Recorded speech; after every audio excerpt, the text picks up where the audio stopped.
One more thing uh, before I actually like,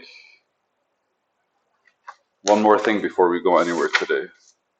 I'm gonna read something that I came across this weekend as I was actually conversing with myself. Nothing left to sacrifice. When negotiating with the future, we sacrifice mostly the now. Where I am moving, a result of all the things I sacrificed. So where I was in itself the sacrifice leading to now. So the sacrifice is towards the path now from a shortcut approach, more than from a shortcut approach. I'm sorry.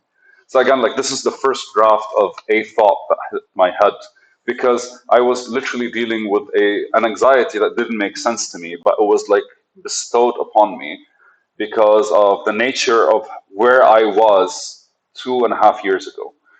So we need to truly understand what, like, the first thing about this is basically we need to very much understand how things truly impact us when we're kind of being negligent about our own situation and our own position. And most of the time, it's when the people around us are not really the people that are contributing to what we want. And that's where social anxiety starts kicking in. And the problem with that is because it starts building in your head something completely different. But the beauty of that is you can see your thoughts. And if you're able to observe them, then you can allow them to kind of like tell you what's on their mind and what's going on. Well, most of the time, we tend to always stop, judge, decide, when the reality is we weren't the one that allowed them. Our negligence allowed them in, and now that they're prominent, we have to prove to ourselves that we're able to kind of like guide them out. That's the best way I could actually explain it in a thoughtful way, where you're being kind to yourself and not really being a cunt. I'm saying that word a lot. I don't fucking care, but yeah.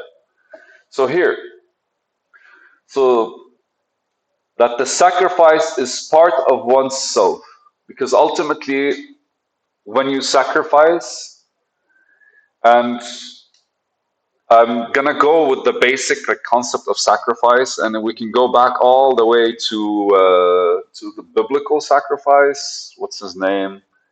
Was it Jacob that goes to sacrifice his son?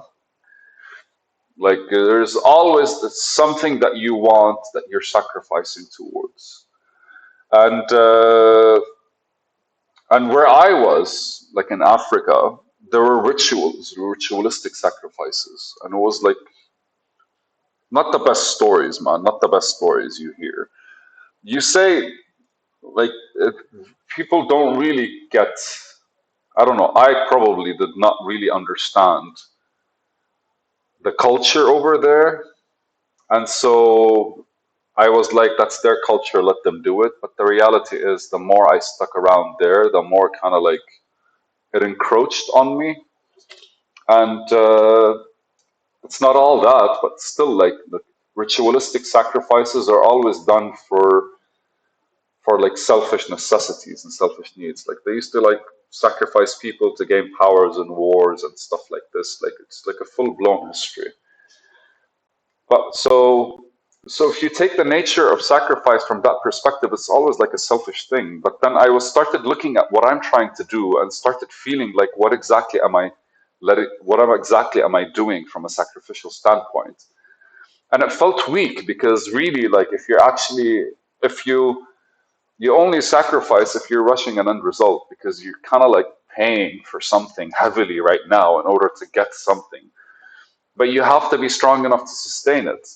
And the thought process in my head was more like, what am I doing was like the sacrifice itself, and I write it here, is what I'm sacrificing now in order to be who I want. Like I'm negotiating with my future. Like right now, I'm paying the price what I want, what from me of now that is not really in sync with the me of the future. And as I was debating this, I was going back and forth on how basically what I'm sacrificing is the behaviors that never led to who I am, who I was. What I'm sacrificing was the actual pieces of me that weren't really harmonizing with the guy that I want to be at the end of the day, weren't really like compiling into the bigger picture. No, weren't really like supporting into the actual bigger picture, the person that actually is able to do the things that I want to be doing.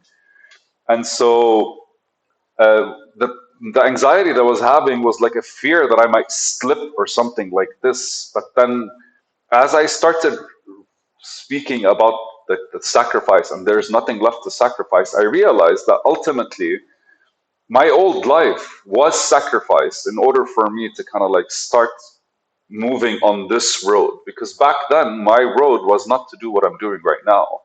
Back then was my road in order to do the to chill, to like go to the beach, to kind of like make some money, to hang out with friends, to manage my restaurant, to try to build a different business, to work with some communities. Like that was my road. That was generally, these were the basic goals that I had. I never had a goal to extend 15 years into the future where I actually like saw something that I wanted to build. I always was like, you start a company and it grows and you make some money and blah, blah, blah, blah, blah, blah, blah.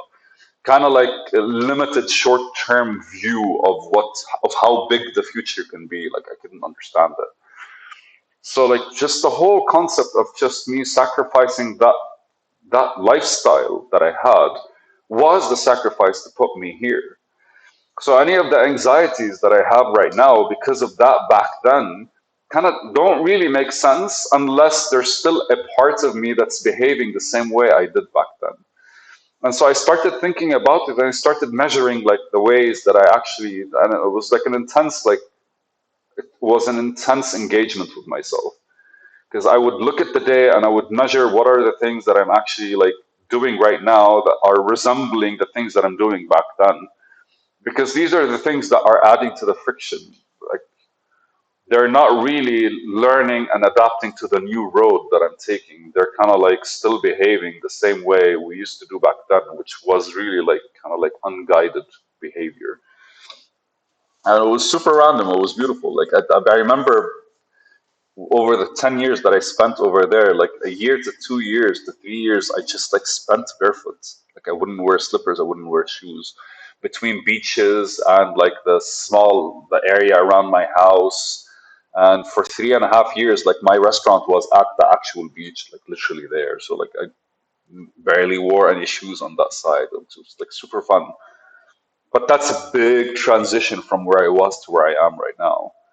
And so the whole how I'm going to be in the future and the weight of what I want in the future is really because I'm not necessarily rushing it. I'm trying to be as present as possible on the actual road, trying to build whatever might contribute to the person that I want to be. These steps are kind of like the tree growing and like the roots expanding within their time, and then basically the trunk being big enough to handle the branches and the branches being strong enough to handle the fruit. Like I am actually pacing myself. I am taking the time I need without rushing, without pressure. And that really is just not, it's not void of sacrifice. It's like paying the dues. Like you have to do what it takes in order to get there. And so you should not fear what could happen in the future or what could come out of it, simply because what you're doing is literally what's contributing to the future. And the whole pressure that I have on me right now is just basically the remnants of a past that I used to always be anxious because every once in a while I'd realize like, shit, what am I doing with my life? And I just like pick the next best idea I think about. And I intensely just hyper focus on it. And I kind of like go research everything about it as much as I can, as much as I was able to, sorry.